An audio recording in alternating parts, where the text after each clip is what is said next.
हर एक point of view से आपका ये मोस्ट इंपॉर्टेंट चैप्टर है, तो ध्यान से पढ़िएगा, ध्यान से चीजें नोट करते चलिएगा। चलिए स्टार्ट करते हैं। सबसे पहले बहुत सारी चीजें होती हैं जो कि आप खाते हो, खाने पर आपको उसका स्वाद पता चलता है। कोई चीज आपकी खाने में है जो कि खट्टी लगती है, कोई चीजें आपकी ऐसी होती है जो कि खाने में कड़वी लगती है। तो अलग अलग जो सब्सटेंसेस होते हैं वो टेस्ट के बेसिस पर एसिड होते हैं कि सॉल्ट होते हैं या फिर बेस होते हैं, ये सारी की सारी चीजें इस चैप्टर में हम देखेंगे। एसिड क्या है, बेस क्या है, न्यूट्रलाइजेशन रिएक्शन क्या होती है, इंडिकेटर क्या होता है, अलग अलग तरीके के इंडिकेटर क्या हैं, लिटमस पेपर क्या होता है, लिटमस पेपर कहाँ से आता है, बाकी हमारे जनरल लाइफ में कहाँ पर ये एसिड और बेस हैं जो कि यूज होते हैं, या फिर कहाँ पर कौन सी चीज हमारे बॉडी से रिलेटेड होती है जो कि एसिडिक होती है। तो ये सारी की सारी चीजें हम इस चैप्टर में कवर करेंगे। सबसे पहले एसिड क्या होता है। कोई भी सब्सटेंस आप टेस्ट करके देखो, अगर उसका खट्टा स्वाद आता है, अगर उसका टेस्ट खट्टा है, तो समझ लीजिए कि वो एसिड है। मतलब क्योंकि ये आपका जो चैप्टर है वो 7th क्लास की स्टूडेंट के हिसाब से बनाया गया है, तो आपका इसमें इंक्लूड नहीं किया गया है कि सिर्फ टेस्ट पर हम रिलाय नहीं कर सकते हैं कि केवल टेस्ट की ही बेसिस पर चीज़ों को एसिड या बेस कहा जाए। पर फिर भी जो मोस्ट आप कह सकते हो कि आइडेंटिफिएबल चीज होती है वो यही होती है कि जिन चीजों का टेस्ट खट्टा होता है वो आपकी एसिड, मतलब उसमें समझ लीजिए कि 100% एसिड होता है। और जो चीज आपकी खट्टी होती है या जिस चीज में एसिड होता है उस चीज को क्या बोलते हैं, एसिडिक मटेरियल बोलते हैं। और जिन चीजों के अंदर जो स्वाद है वो कड़वा होता है उसको बेस बोला जाता है। और ऐसी चीजें जिसमें कि ये कड़वा स्वाद होता है और बेस प्रेजेंट होता है, ऐसी चीजों को बेसिक मटेरियल या बेसिक थिंग्स कहा जाता है। तो इसके बेसिस पर आपका एसिड्स और बेसिस होते हैं। तो सबसे पहले एसिड के बारे में देख लेते हैं। टेस्ट खट्टा होता है, ये आपका एसिड वर्ड जो है वो लैटिन वर्ड से लिया गया है, एसियर, जिसका मतलब होता है सॉर, मतलब कि खट्टा, लैटिन शब्द से लिया गया है। और कौन सा लैटिन शब्द, एसेयर, एसेयर, एकेयर, जो भी आप कहना चाहो कह सकते हो। अभी हम उस पर नहीं जाएंगे, धीरे धीरे चलेंगे, ठीक है। गुड इवनिंग कल्पना। हाँ बिल्कुल, टेस्ट कभी कभी धोखा दे देता है, बस सेम चीज आपकी यहाँ पर भी अप्लाई होती है। जैसे कि कर्ड है वो खाने में खट्टा लगता है, लेमन जूस है, ऑरेंज जूस है, इमली है, या फिर आपका सिरका है, ये सारी की सारी चीजें ऐसी हैं जो कि खट्टी होती हैं। और इनमें जो एसिड्स पाए जाते हैं वो प्राकृतिक होते हैं। इनमें जो एसिड्स पाए जाते हैं वो कैसे होते हैं, प्राकृतिक होते हैं। तो ऐसी कोई भी सब्सटेंस, ऐसी कोई भी चीज जिसकी प्रकृति, जो केमिकल नेचर है वो बेस वाला हो, सॉरी एसिड वाला हो, तो उस सब्सटेंस को क्या बोला जाएगा, एसिडिक बोला जाएगा। तो बस इतनी सी चीज है, कोई भी चीज खट्टी होती है तो एसिडिक कहा जाता है उसको। जो एसिड वर्ड है वो आपका लैटिन वर्ड से आया है। कौन सा लैटिन वर्ड, एसियर से आया है, जिसका मतलब होता है खट्टा। आपको ये जो नेचुरल चीजें आप खाते हो या फिर फल फ्रूट वगैरह खाते हो, इन चीजों में जो आपको खट्टा टेस्ट लगता है, यहाँ पर जो एसिड्स होते हैं वो नेचुरल एसिड्स होते हैं। और ऐसी जितनी भी चीजें होती हैं जिनका केमिकल नेचर ऐसा होता है उसको एसिडिक कहा जाता है, उसको अम्लीय कहा जाता है। बेस क्या होते हैं, ऐसी कोई भी चीज जिसका टेस्ट बिटर हो, ऐसी कोई भी चीज जिसका जो स्वाद है वो कड़वा हो। इसके अलावा अगर आप उसको, उसके सोल्यूशन को हाथ पे रब करके देखोगे तो चिकना महसूस होता है या फिर साबुन जैसा टेक्सचर महसूस होता है। तो ये दो चीजें होती हैं पहचानने की, क्षार के लिए या फिर बेस के लिए। पहली चीज वो चीज कड़वी होगी, दूसरी चीज अगर आप उसको, उसके सोल्यूशन को हाथ से रब करके देखोगे तो वो आपका साबुनी या फिर चिकना टेक्सचर छूने में लगता है। जैसे बेकिंग सोडा है, सोप सोल्यूशन है, ये सारी की सारी चीजें आप जब टेस्ट करके देखो तो पहली चीज तो कड़वा टेस्ट आता है, और दूसरी चीज आप इसको छू करके देखेंगे तो कैसा महसूस होता है, सोपी टेक्सचर फील होता है। तो ये पहचान होती है बेस के लिए। और ऐसे सब्सटेंसेस जिसके अंदर ऐसी कैटेगरीज या फिर ये सारी की सारी चीजें पाई जाती हैं, ऐसे सब्सटेंसेस को बेसिक कहा जाता है। प्रकृति कैसी होती है बेसिस वाली चीजों की, क्षारीय होती है, ठीक है। अब देखिए, हर एक चीज को तो हम टेस्ट करके देख नहीं सकते हैं, हर एक चीज को तो स्वाद करके, स्वाद के बेसिस पर बताया नहीं जा सकता है कि वो चीज खट्टी है कि वो चीज कड़वी है। तो इसके लिए आपका एक सब्सटेंस होता है इंडिकेटर्स, जिसका यूज करके हम पता करते हैं कि कोई भी चीज एसिडिक है या कोई भी चीज बेसिक है, कोई भी चीज अम्लीय है कि कोई भी चीज क्षारीय है।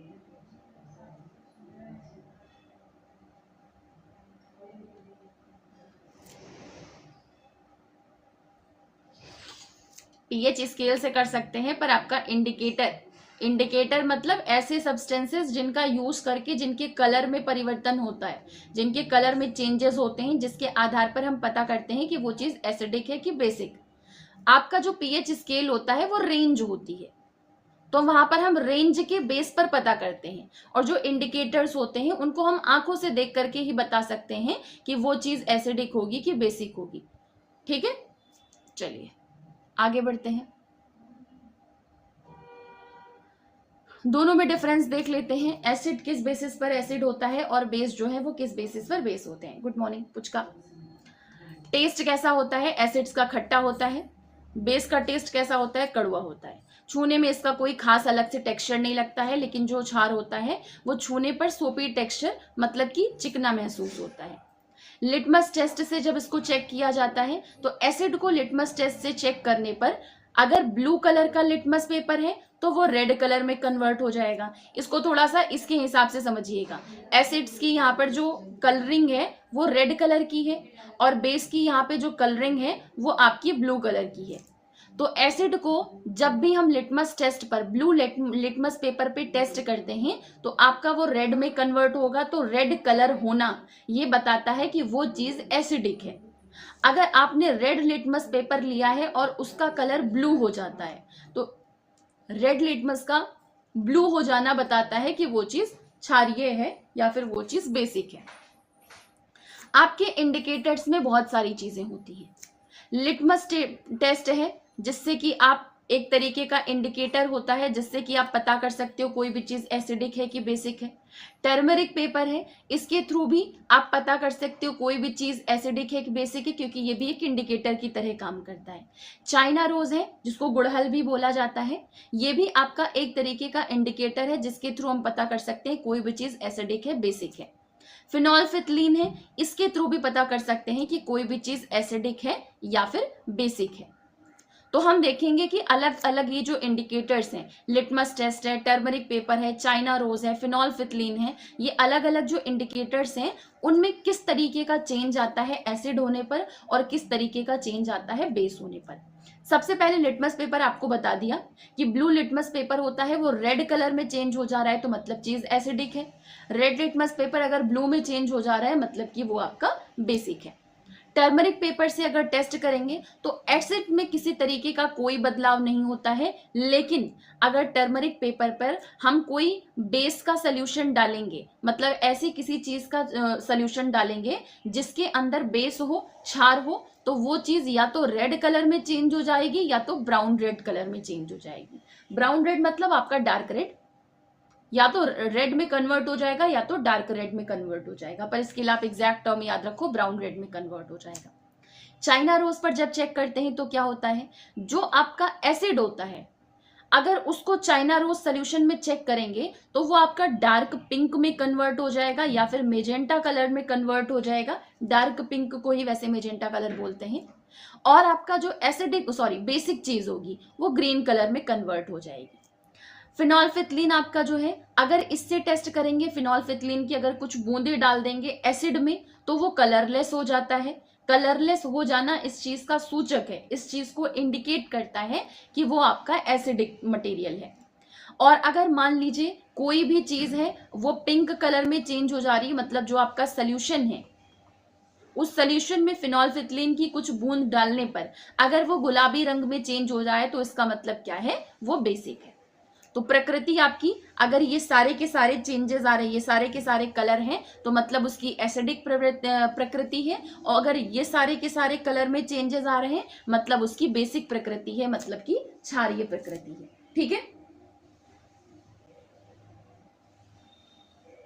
देखिए जो आपका गुड़हल होता है, गुड़हल को आपको एक टेस्ट ट्यूब में लेना है। टेस्ट ट्यूब के अंदर 2-3 फूल गुड़हल का डाल देना है। उसके बाद उसमें गर्म पानी डालना है। गर्म पानी डालने के बाद कम से कम 5-10 मिनट तक रख देना है।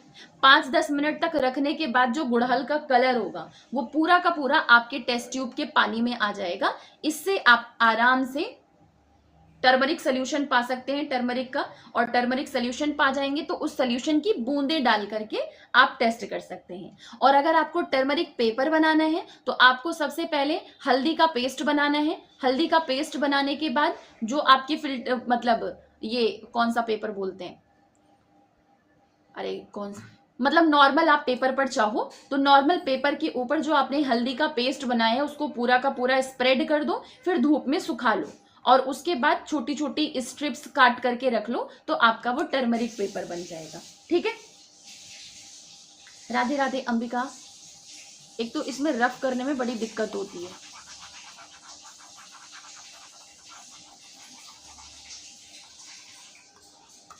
अब ये रफ होगा भी नहीं। इसको मैं एक बार रिवाइज करवाना चाह रही थी कि क्लास में ही आपको याद हो जाए, अलग से आपको याद करने की जरूरत ना पड़े।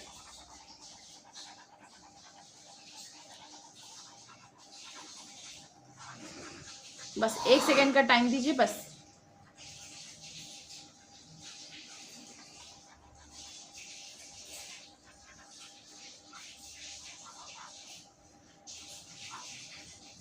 चलिए अब ये पूरा का पूरा एक शब्द में खत्म करते हैं। सबसे पहले जो एसिड होते हैं वो टेस्ट, एसिड जो होता है उसका टेस्ट कैसा होता है, खट्टा होता है। जो बेस है उसका टेस्ट कैसा होता है, कड़वा होता है। बेस का एक और पहचान होता है कि छूने में सोपी टेक्सचर लगता है, छूने में चिकना महसूस होता है। लेकिन आपके जो एसिड्स होते हैं वो छूने में बिल्कुल नॉर्मल लगते हैं, ऐसा कुछ डिफरेंट टाइप का फील नहीं होता है। जो आपका लिटमस पेपर है वो अगर ब्लू लिटमस पेपर पे चेक करते हैं तो एसिड होगा तो वो रेड कलर में चेंज हो जाएगा, और रेड लिटमस पेपर पर चेक करेंगे और अगर वो सोल्यूशन ब्लू होगा तो ब्लू कलर आपका किस चीज को इंडिकेट करेगा कि उसमें बेस है। टर्मरिक पेपर से अगर टेस्ट करेंगे तो एसिड्स में किसी तरीके का कोई बदलाव नहीं होगा, लेकिन उसी टर्मरिक पेपर पर अगर हम कोई और सोल्यूशन डालते हैं जो कि रेड और ब्राउन रेड में कन्वर्ट हो जाता है तो इसका मतलब है कि वो बेस है। चाइना रोज पर अगर चेक करेंगे तो वो डार्क पिंक में कन्वर्ट हो गया, तो डार्क पिंक में कन्वर्ट होने का मतलब है कि उस सोल्यूशन में एसिड है। अगर वो ग्रीन कलर में कन्वर्ट हो गया मतलब कि वो सोल्यूशन आपका क्षार है। अगर मान लीजिए फिनोल्फिथलीन पर आप टेस्ट करते हैं और फिनोल्फिथलीन की कुछ बूंदें डालने के बावजूद रंग उसका पूरा का पूरा चला जाता है, कलरलेस हो जाता है, तो इसका मतलब है कि उसमें एसिड है। और अगर पिंक कलर में चेंज हो जाता है तो इसका मतलब है वो सोल्यूशन में आपका बेस है। जो भी बेस वाले सोल्यूशंस होते हैं उनका नेचर एसिडिक होता है, और जो भी आपके एसिड वाला सोल्यूशन होता है उनका नेचर एसिडिक होता है, और जो भी बेस वाले सोल्यूशन होते हैं उनका नेचर बेसिक होता है। लिटमस जो आपका पेपर है वो लाइकेन से आते हैं, और आपका जो टर्मरिक पेपर है उसके लिए आप टर्मरिक पेस्ट को उठा के पेपर पे डालेंगे, स्प्रेड करने के बाद सुखा देंगे तो टर्मरिक पेपर बन जाएगा। गुड़हल के फूल को 3-4 लेकर के उसके ऊपर गर्म पानी डाल के 5-10 मिनट रखेंगे तो आपका चाइना रोज इंडिकेटर बन जाएगा। वो जो भी पानी होगा वो सोल्यूशन का काम करेगा, इंडिकेटर चाइना रोज इंडिकेटर का काम करेगा। और फिनोल्फिथलीन आपका बूंदे होती हैं, ड्रॉप्स के फॉर्म में हम चेक करते हैं। और आपको 1000 नाम ये सारे पता ही हैं कि आपका hydrochloric acid, sulphuric acid, nitric acid, citric acid, acetic acid, lactic acid, ये सारे के सारे आपके एसिड्स हैं। और आपका NaOH, magnesium hydroxide, calcium hydroxide और अमोनियम हाइड्रोक्साइड, ये सारे के सारे आपके बेस में आते हैं। तो ये आपका शॉर्ट में पूरा का पूरा एसिड और बेस का समरी आप कह सकते हो कि हो गया। अब डेली लाइफ में कौन सी चीजों में हमको कहां पर किस तरीके के एसिड मिलते हैं। राधे राधे अक्षय।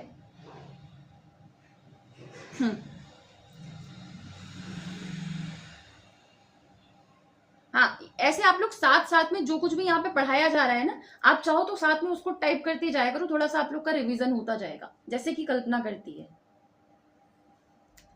चलिए ठीक है, आगे बढ़ते हैं। जो आपके घर में सिरका है उसमें एसिटिक एसिड पाया जाता है।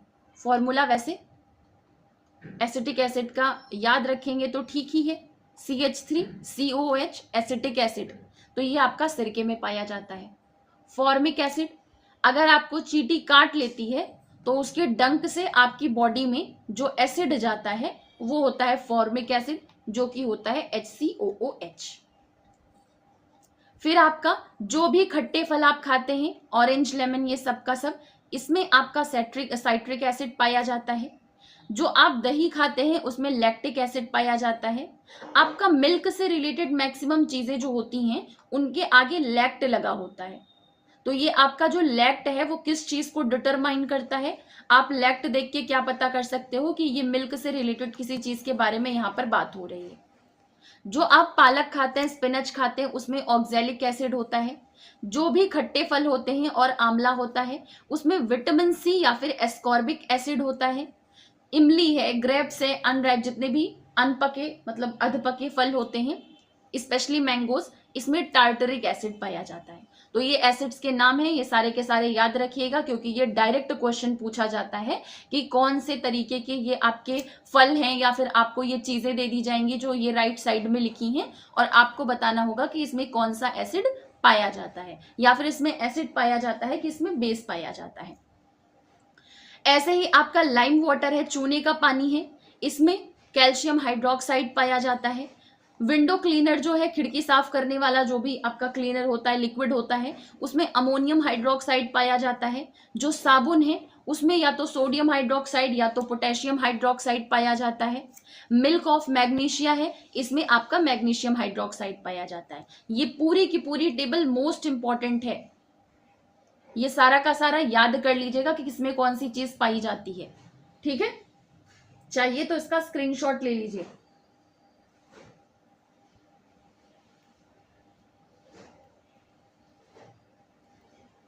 हाँ हाँ, कर्ड ही बोल रही थी।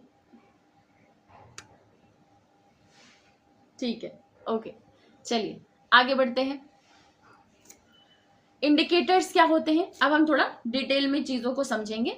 इंडिकेटर्स क्या होते हैं, सूचक क्या होते हैं? Special substances used to test whether a substance is acidic और basic, they change colour in acidic basic solution. वही आपको स्टार्टिंग में ही बताया, इंडिकेटर मतलब ऐसी चीजें जो आपको बताते हैं कि कोई भी चीज एसिडिक है नेचर में या कोई भी चीज बेसिक है नेचर में। कोई भी ऐसी चीज, ऐसा सब्सटेंस जो कि आपको ये बताए कि वो सब्सटेंस एसिडिक है नेचर में या फिर वो सब्सटेंस बेसिक है नेचर में, तो वो आपका इंडिकेटर कहलाता है। किस तरीके से बताता है कि वो एसिडिक है बेसिक है? कलर चेंज करके बताता है। कलर चेंज होने के माध्यम से ही हमको पता चलता है कि कोई भी चीज अम्लीय है या फिर क्षारीय है। इंडिकेटर्स के प्रकार कौन कौन से होते हैं, मतलब किन किन तरीकों के इंडिकेटर हम यूज करते हैं? सबसे पहले लिटमस होता है। लिटमस सबसे पहले लाइकेन से निकाला जाता है। अगर आप इसको नॉर्मल पानी में डालोगे, डिस्टिल्ड वाटर में डालोगे, तो इसका कलर, मतलब ये जो लाइकेंस है, इनका कलर पर्पल कलर में चेंज हो जाता है, जिसको मॉर्व कलर भी बोलते हैं। ये याद रखिएगा, पर्पल कलर या फिर मॉर्व कलर बोलते हैं जब इसको डिस्टिल्ड वाटर में डाला जाता है। ये सोल्यूशन के फॉर्म में अवेलेबल होता है या फिर पेपर के फॉर्म में अवेलेबल होता है। सोल्यूशन के फॉर्म में है तो हम ड्रॉप के थ्रू चेक करते हैं, और अगर पेपर के फॉर्म में है तो ये दो तरीके की पेपर स्ट्रिप्स के फॉर्म में प्रेजेंट होता है, या तो रेड कलर में होता है या तो ब्लू कलर में होता है, जिसको हम रेड लिटमस पेपर या फिर ब्लू लिटमस पेपर बोलते हैं। टर्मरिक को भी इंडिकेटर की तरह यूज किया जाता है। इसमें क्या है कि आप खूब सारा, मतलब कि जितना आपको हल्दी चाहिए, हल्दी लो, हल्दी का पेस्ट बनाओ और उसके बाद उसको ब्लॉटिंग पेपर, हाँ मुझे नाम नहीं याद आ रहा था, ब्लॉटिंग पेपर पर इसका पूरा का पूरा लेप लगा करके रख देते हैं। बाद में धूप में सुखाने के बाद हम इसको क्या करते हैं, छोटे छोटे स्ट्रिप्स में कट करके रख लेते हैं, और इस तरीके से हल्दी इंडिकेटर की तरह काम करती है। वैसे तो आप देखो तो येलो कलर में होती है, लेकिन अगर वो रेड ब्राउन रेड में चेंज हो जा रही है तो इसका मतलब वो क्या है, बेस है। अगर ऐसे ही एज इट इज उसका कलर है, अगर आपने उसके ऊपर कोई सोल्यूशन डाला है और कोई भी चेंज नहीं हुआ है, येलो कलर ही उसका है, तो इसका मतलब है वो चीज या तो एसिडिक है या तो वो चीज आपकी न्यूट्रल है। लेकिन अगर हल्दी का कलर रेड या ब्राउन कलर में चेंज हो जाता है तो वो चीज किस चीज को दर्शाती है, कि वो आपका बेस है। इसके लिए एक आपकी बुक में एक्टिविटी दे रखी थी, एक्टिविटी को आप ऐसे करके देख लो, सामने से ही देखो, ज्यादा सही रहेगा।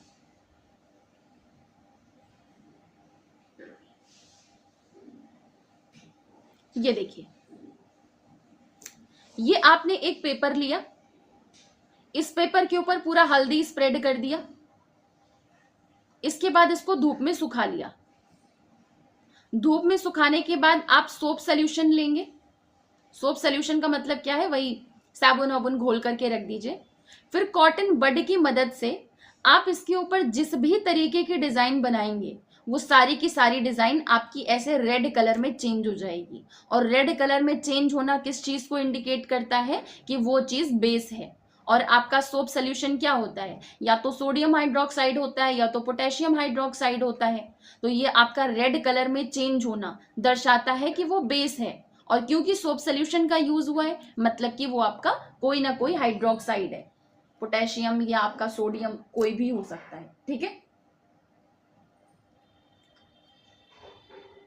ओके, चलिए आगे बढ़ते हैं। चाइना रोज का यूज किया जा सकता है, गुड़हल का यूज किया जा सकता है। आप क्या करेंगे, इसमें चाइना रोज की जो पेटल्स होते हैं, गुड़हल के पेटल होते हैं, सबसे पहले आप उनको तोड़ करके एक टेस्ट ट्यूब के अंदर डाल लीजिए। उसके बाद उसमें पानी, गर्म पानी डाल दीजिए। 5-10 मिनट के अंदर जो कलर्ड जितना भी उसका पत्ती का कलर होता है वो सारा का सारा आपका उतर जाता है। उसके थ्रू आप इंडिकेटर के फॉर्म में इसको यूज कर सकते हो। अगर डार्क पिंक में कन्वर्ट हो रहा है तो फिर समझ लीजिए कि मेजेंटा कलर आपका एसिड को रिप्रेजेंट कर रहा है। और अगर मान लीजिए ग्रीन कलर में चेंज हो जा रहा है तो इसका मतलब है कि वो क्षार को रिप्रेजेंट कर रहा है। आपने जिस भी सब्सटेंस का टेस्ट किया है चाइना रोज से, वो आपका बेस है, वो आपका क्षार है। तो इस तरीके से डार्क पिंक एसिड को दर्शाता है और अगर ग्रीन कलर हो जाता है तो वो आपका बेस को दर्शाता है। अब देख लेते हैं फिनोल्फिथलीन के बारे में। ये आपका लैब इंडिकेटर होता है, स्पेशली आपका केमिस्ट्री लैब वगैरह में यूज किया जाता है। कलरलेस है। फिनोल्फिथलीन की कुछ बूंद डालने के बाद अगर कोई भी कलर चेंज नहीं होता है, कलरलेस रहता है, तो इसका मतलब है वो चीज एसिड या न्यूट्रल होगी। और अगर पिंक कलर में चेंज हो जाता है तो इसका मतलब है वो बेस है, मतलब कि आधार है। अब इसको मैं आपको एक एक्सपेरिमेंट से करके दिखाती हूँ।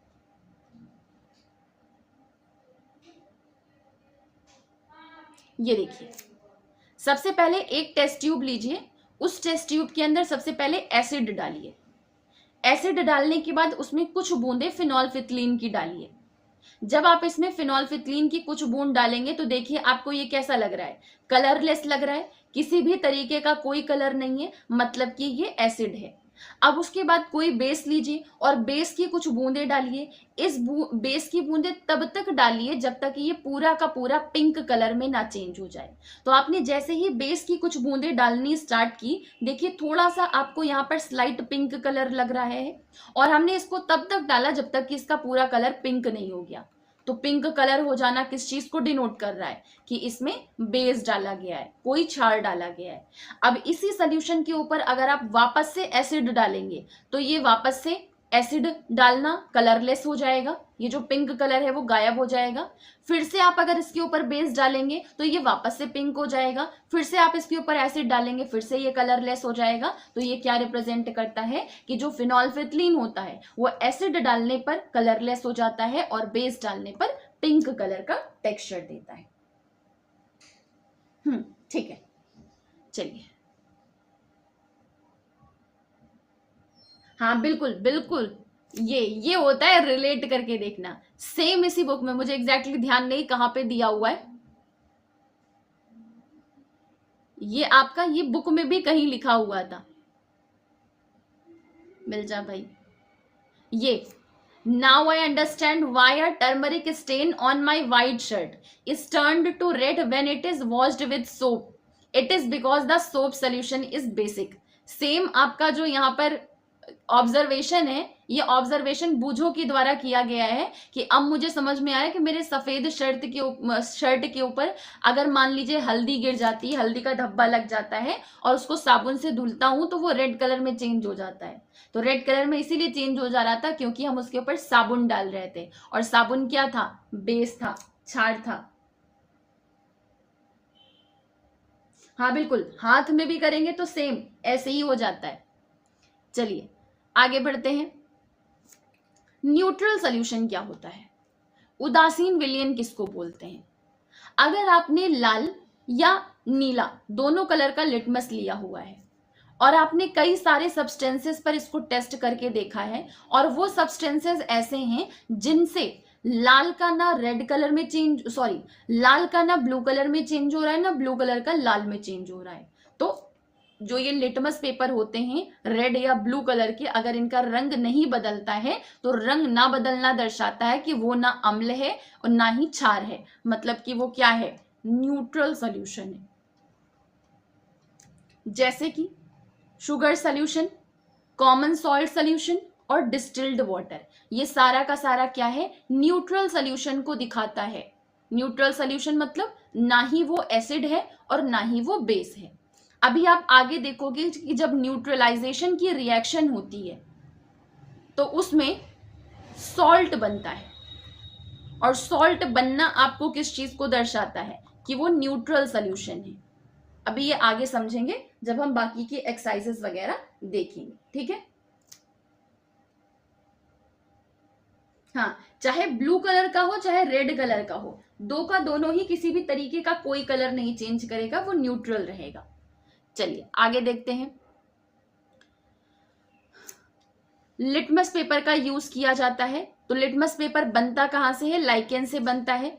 एसिड में करेंगे तो रेड हो जाएगा, बेस में करेंगे तो ब्लू हो जाएगा।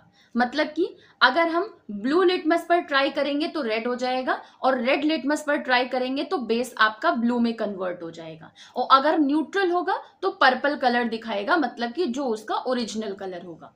टर्मरिक पर टेस्ट करेंगे तो ये आपका टर्मरिक प्लांट से जो हल्दी आती है उसको यूज करके बनाया जाता है, और कोई भी चेंज नहीं हो रहा है, येलो कलर ही है उसका, तो मतलब कि एसिड है।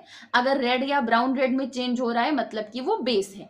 और न्यूट्रल है इसका मतलब क्या है, वो उसका जो ओरिजिनल कलर है, येलो कलर है, वो एज इट इज वैसे ही बना हुआ है।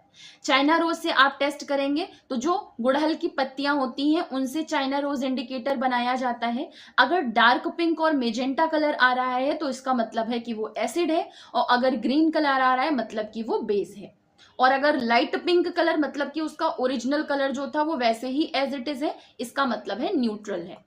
क्योंकि हम न्यूट्रलाइजेशन के बारे में पढ़ने जा रहे हैं ना, इस वजह से न्यूट्रल होने का मतलब क्या है, उस चीज का कलर एज इट इज ही रहे, उसके कलर में किसी तरीके का कोई परिवर्तन ना हो, तो उसको न्यूट्रलाइजेशन बोलते हैं। क्योंकि कलर में चेंज होना एसिड या बेस को रिप्रेजेंट करता है। फिनॉल्फिथिलीन ये आपका लैब केमिकल से लिया जाता है। अगर इसका कलरलेस है तो इसका मतलब है एसिड के प्रेजेंस को दिखा रहा है। अगर पिंक कलर में चेंज हो रहा है तो इसका मतलब है वो बेस को दिखा रहा है। किसी तरीके का कोई भी कलर नहीं दिखाना किस चीज को रिप्रेजेंट करता है, कि वो न्यूट्रल है। बस यही आपका इतना था। ये अब ये वैसे ही नॉर्मल ही आपका एक्सप्लेन करने के लिए दिया हुआ है, एक्टिविटी के फॉर्म में है, लिटमस टेस्ट करने के लिए, कि लेमन जूस आप पानी में मिक्स करो।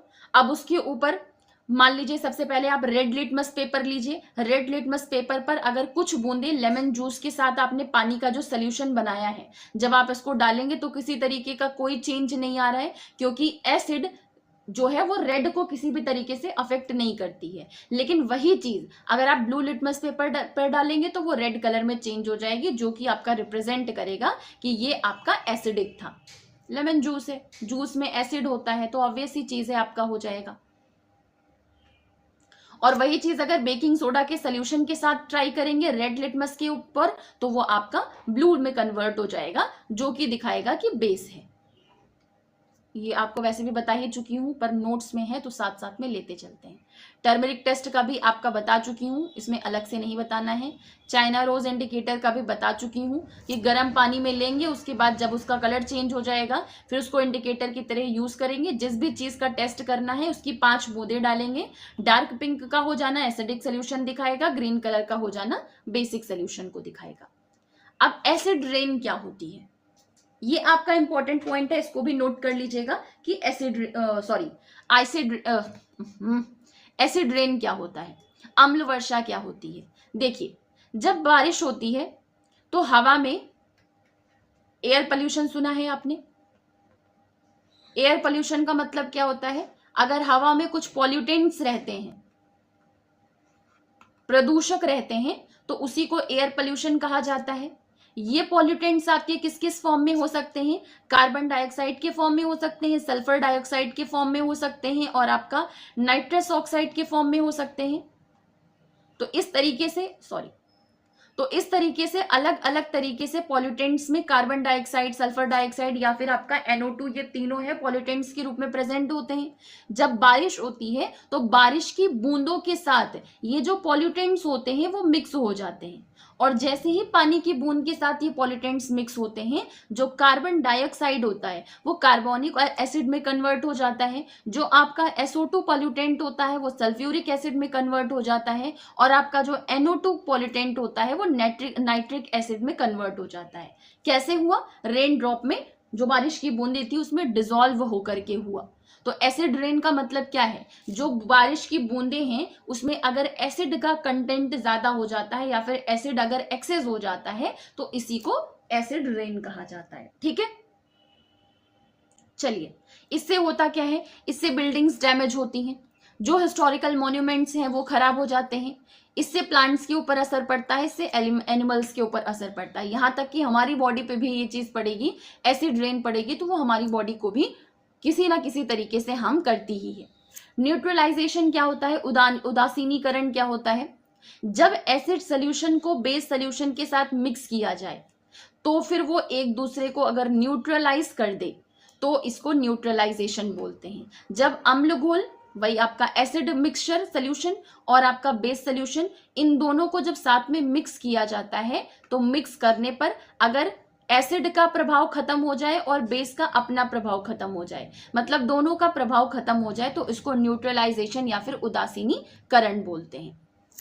जो एसिडिक नेचर एसिड का होता है वो डिस्ट्रॉय हो जाता है, जो बेसिक नेचर बेस का होता है वो खत्म हो जाता है, जिसकी वजह से जो सोल्यूशन है वो ना ही एसिडिक रह जाता है और ना ही बेसिक रह जाता है, जिसको बोलते हैं न्यूट्रल। और ये पूरी की पूरी जो प्रक्रिया होती है, इस प्रक्रिया को न्यूट्रलाइजेशन बोला जाता है। न्यूट्रलाइजेशन की जब प्रक्रिया होती है तो कौन कौन सी चीजें बनती हैं? सॉल्ट बनता है, मतलब कि नमक बनता है, और पानी बनता है। मेनली आपका नमक बनेगा और मेनली आपका पानी बनेगा, और हीट इवॉल्व होगी। मतलब कि जब आप किसी भी टेस्ट ट्यूब में पहले आपने उसमें एसिड डाला, एसिड डालने के बाद आपने उसमें बेस डाला, तो ये दोनों डालने के बाद वो सॉल्ट और वाटर इन दोनों में तो कन्वर्ट हो जाएगा, लेकिन आप टेस्ट ट्यूब को टच करके देखोगे तो आपको वो हॉट फील होगा, गर्म फील होगा। और गर्म फील होने का मतलब क्या है कि जैसे ही न्यूट्रलाइजेशन की प्रोसेस हुई है तुरंत ही उसमें से हीट प्रोड्यूस हुई है या फिर हीट इवॉल्व हुई है। तो आप कह सकते हैं कि न्यूट्रलाइजेशन की प्रक्रिया के बाद कौन कौन से प्रोडक्ट बनते हैं? सॉल्ट बनता है, वाटर बनता है और हीट बनता है। अगर आपसे पूछा जाए कि एक जनरल इक्वेशन क्या होती है, तो इक्वेशन का मतलब क्या? हमने एक टेस्ट ट्यूब ली, हमने उसमें एसिड डाला, एसिड डालने के बाद हमने उसमें बेस ऐड किया, दोनों को मिक्स करने पर वो सॉल्ट बन जाता है और वाटर बन जाता है, और टेस्ट ट्यूब को टच करने पर हीट दिखाई पड़ती है। तो ये आपका साफ साफ किस चीज को दिखा रहा है? न्यूट्रलाइजेशन की प्रोसेस को दिखा रहा है। अगर इसी को हम एक प्रॉपर इक्वेशन के फॉर्म में या रिएक्शन के फॉर्म में देखें तो मान लीजिए आपने एसिड लिया HCl और आपने बेस लिया NaOH, और इन दोनों का रिएक्शन होगा तो NaCl बनेगा जो कि हमारा कॉमन सॉल्ट होता है, और वाटर बनेगा, और हीट इवॉल्व होगी जो कि दिखाई नहीं पड़ेगी लेकिन टच करने पर पता चलेगा। ठीक है, चलिए आगे बढ़ते हैं।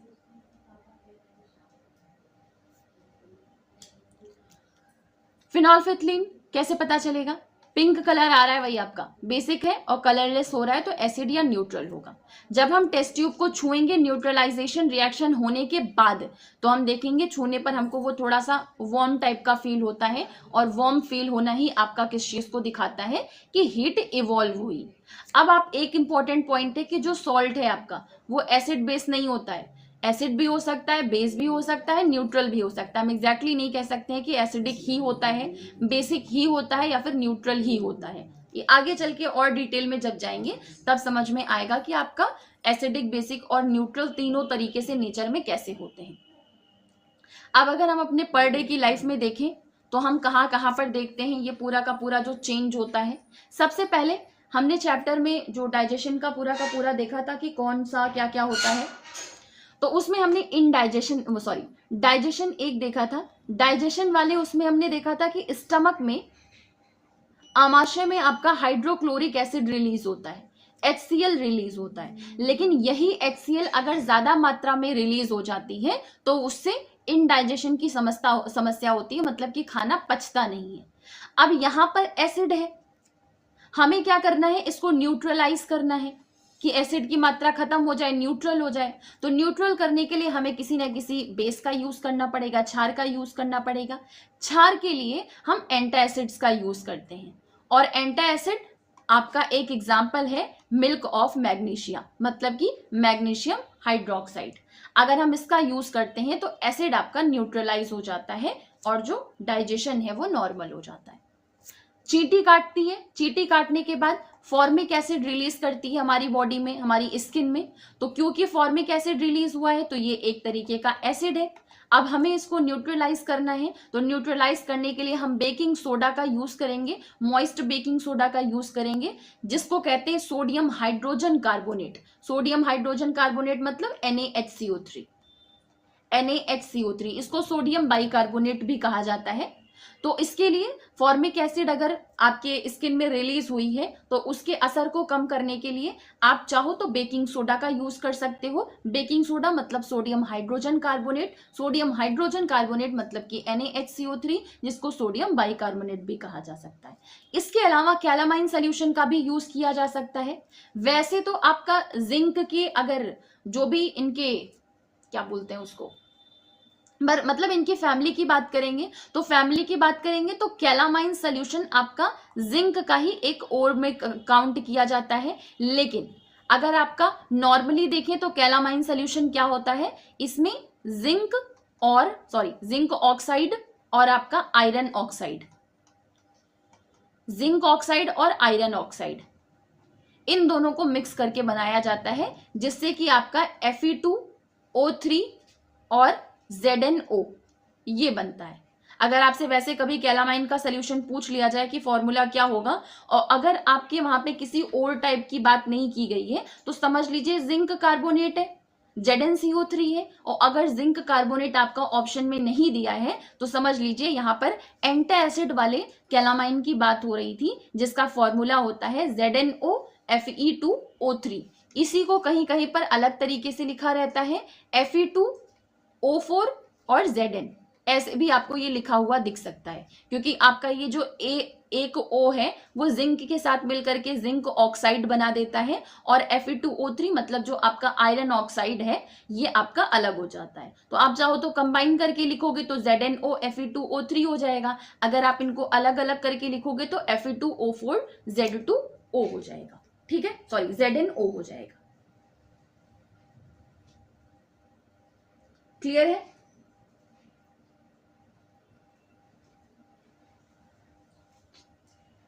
अच्छा, आप लोग का रिवीजन चल रहा है, हाँ ठीक है।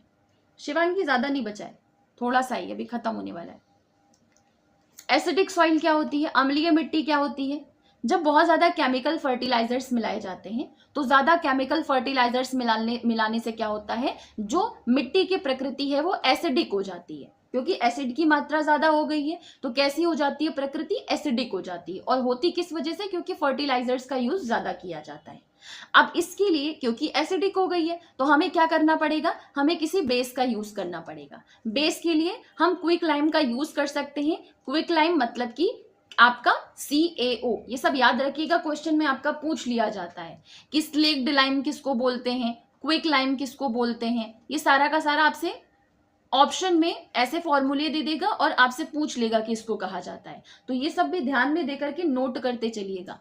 क्विक लाइम मतलब कि CaO, और स्लेक्ड लाइम मतलब लाइम आपका चूने को कहते हैं, लाइम आपका चूने को बोलते हैं। क्विक लाइम CaO और स्लेक्ड लाइम मतलब CaO मतलब कैल्शियम हाइड्रोक्साइड। तो अगर हम इसको मिक्स करेंगे सॉइल में तो आपका एसिड और बेस दोनों मिक्स होगा, तो वो क्या होगा, न्यूट्रलाइज हो जाएगा। और जब मिट्टी न्यूट्रलाइज हो जाएगी तो न्यूट्रलाइज्ड सॉइल ही हमारे खेती के लिए अच्छी मानी जाती है। अब यहीं पर अगर सॉइल बेसिक हो जाती है, मतलब दोनों कंडीशन हो सकती है ना, हो सकता है कि जो मिट्टी की एसिडिटी है वो ज्यादा हो जाए, हो सकता है सॉइल की जो बेसिसिटी है वो ज्यादा हो जाए। तो सॉइल अगर बहुत ज्यादा बेसिक हो जाती है तो ऐसे केस में हम क्या करते हैं, उसकी केस में ऑर्गेनिक मैटर का यूज किया जाता है, कंपोस्ट का ऐड किया जाता है, जिससे कि एसिड उसमें से रिलीज हो। क्योंकि ऑर्गेनिक मैटर में एसिड की मात्रा ज्यादा होती है, तो वो दोनों ऑर्गेनिक है, तो आपका मात्रा डिस्टर्ब होने की भी बात नहीं है। तो हम बेसिक सॉइल के लिए ऑर्गेनिक मैटर या कंपोस्ट उसमें ऐड करते हैं, जिससे कि सॉइल को न्यूट्रलाइज कर सके।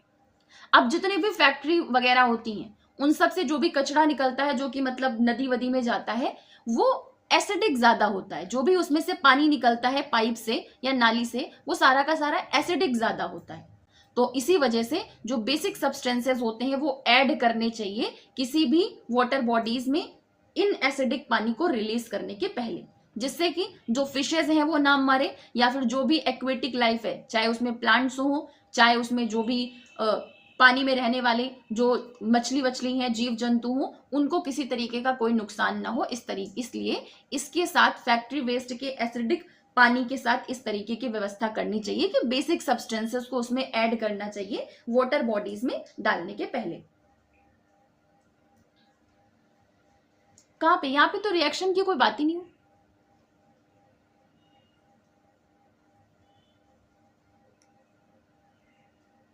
यहीं पे आपकी रिएक्शन आई थी, बस यहीं पे रिएक्शन आई है, ठीक है। और जहां पे जो फॉर्मूले हैं वो साथ साथ में मैं बताती हुई चल रही हूँ। जो इंपॉर्टेंट फॉर्मूले आपके लिए काम की रहेंगे वो मैं साथ में बताती चल रही हूँ। ये सारा आपका हो गया कि इंडाइजेशन स्टमक में हाइड्रो मदद करता है हमारे खाने को डाइजेस्ट करने में, पर हाइड्रोक्लोरिक एसिड ज्यादा हो जाता है, जिससे कि हमको इंडाइजेशन की समस्या होती है। फिर हमको एंटी एसिड का यूज करना पड़ता है, और एंटा एसिड मतलब कि मिल्क ऑफ मैग्नीशिया एक तरीके का एंटा एसिड है। ये क्या करता है? न्यूट्रलाइज कर देता है। आंट बाइट, अगर जो चींटी है वो हमारी स्किन में इंजेक्ट करती है तो फॉर्मिक एसिड रिलीज करती है। हम उसके लिए बेकिंग सोडा का यूज कर सकते हैं, सोडियम हाइड्रोजन कार्बोनेट को बेस की तरह यूज कर सकते हैं, या फिर कैलामाइन सोल्यूशन का यूज कर सकते हैं, जिससे कि उसको न्यूट्रलाइज कर सकें। अगर मिट्टी बहुत ज्यादा एसिडिक हो जाती है केमिकल फर्टिलाइजर्स डालने से, तो मिट्टी की जो प्रकृति है वो एसिडिक बन जाएगी। हम उसके लिए क्विक लाइम का यूज करेंगे या फिर स्लेक्ड लाइम का यूज करेंगे। क्विक लाइम मतलब कि CaO, और आपका स्लेक्ड लाइम मतलब कि CaOH का होल टॉइस। तो इनको यूज करने से जो सॉइल है वो न्यूट्रलाइज हो जाएगी।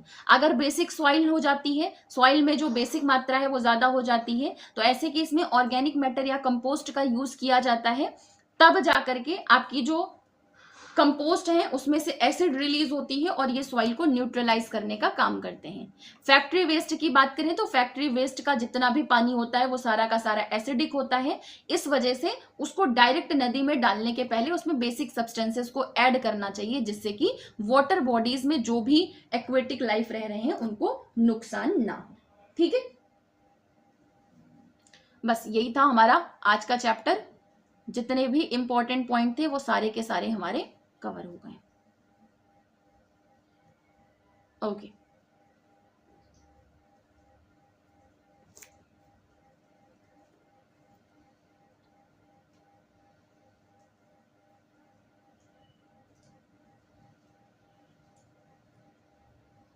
हाँ, बेसिक ही होता है, इसी वजह से यूज करते हैं। हाँ बिल्कुल, ये वाला चैप्टर आपका कंप्लीट हो गया। चलिए एक बार रफ देख ही लेते हैं। एसिड जो है वो आपका खट्टा होता है।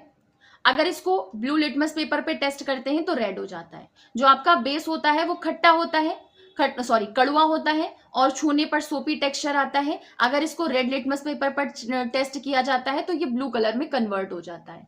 इंडिकेटर्स क्या होते हैं? ऐसे सब्सटेंसेस को इंडिकेटर बोला जाता है जो कलर चेंज करके बताते हैं कि वो सब्सटेंस एसिड है कि बेस है। लिटमस पेपर क्या होता है? नेचुरल इंडिकेटर होता है जो कि लाइकेन से पाया जाता है, और इसको नॉर्मल डिस्टिल्ड वाटर में अगर चेक करें, रखें, तो फिर पर्पल कलर में चेंज हो जाता है, मतलब पर्पल कलर का दिखाई पड़ता है। न्यूट्रल, उदासीन होने का मतलब क्या है कि कोई भी सब्सटेंस ना ही एसिडिक है ना ही वो बेसिक है। न्यूट्रल सोल्यूशन, अगर मान लीजिए रेड लिटमस पेपर का ब्लू नहीं हो रहा है, ब्लू का रेड नहीं हो रहा है, किसी भी तरीके का कोई कलर चेंज नहीं हो रहा है, मतलब कि सोल्यूशन न्यूट्रल है। टर्मरिक को नेचुरल इंडिकेटर की तरह यूज किया जा सकता है। ये अगर उसमें बेस होता है तो रेड कलर में चेंज कर देता है, और अगर एसिड होता है तो उसमें किसी तरीके का कोई चेंज नहीं आता है। चाइना रोज है, इसको भी नेचुरल इंडिकेटर की तरह यूज किया जाता है। अगर इसका कलर मेजेंटा में चेंज हो गया है तो इसका मतलब है कि वो सब्सटेंस एसिड है। अगर चाइना रोज डालने पर ग्रीन कलर में चेंज हो गया है तो इसका मतलब है कि जिस सब्सटेंस से आप चेक कर रहे थे वो बेस था। फिनोल्फिथिलीन ये लैब इंडिकेटर होता है। इसका अगर एसिड में यूज करें या एसिड में डालें तो कलरलेस हो जाता है, और अगर पिंक कलर दे रहा है या फिर इसको अगर बेस में डाला जाए तो ये पिंक कलर में चेंज हो जाता है। न्यूट्रलाइजेशन रिएक्शन क्या होती है? एसिड और बेस दोनों के एक साथ अगर रिएक्शन करते हैं, दोनों को मिक्स किया जाता है तो न्यूट्रलाइजेशन की रिएक्शन होती है। जो सॉल्ट है वो न्यूट्रलाइजेशन का प्रोडक्ट होती है। जो ये रिएक्शन है न्यूट्रलाइजेशन की, एसिड और बेस की, तो इन दोनों की जब रिएक्शन होती है तो जो प्रोडक्ट निकलता है वो आपका सॉल्ट होता है, और वाटर भी होता है और हीट भी इवॉल्व होती है। एंटासिड क्या होते हैं? ऐसे बेसिस जो कि न्यूट्रलाइज करने का काम करते हैं। हमारे पेट में जब एसिड बहुत ज्यादा हो जाता है तो उसको न्यूट्रलाइज करने के लिए जिस बेस का यूज किया जाता है मैग्नीशियम हाइड्रोक्साइड, उसको एंटासिड कहा जाता है, milk of magnesia. Formic acid चींटी के काटने पर। एसिटिक एसिड विनेगर में पाया जाता है। खट्टे फलों में साइट्रिक एसिड पाया जाता है। कर्ड में लैक्टिक एसिड पाया जाता है। अगर बारिश की बूंदों में पॉल्यूशन की वजह से पॉल्यूटेंट की मात्रा ज्यादा हो जाती है और वो बारिश की बूंदों के साथ मिक्स हो जाता है तो इसी को एसिड रेन कहा जाता है। इसके अलावा बस आपके ये सारे के सारे, कुछ तो नहीं बचा? हो गया।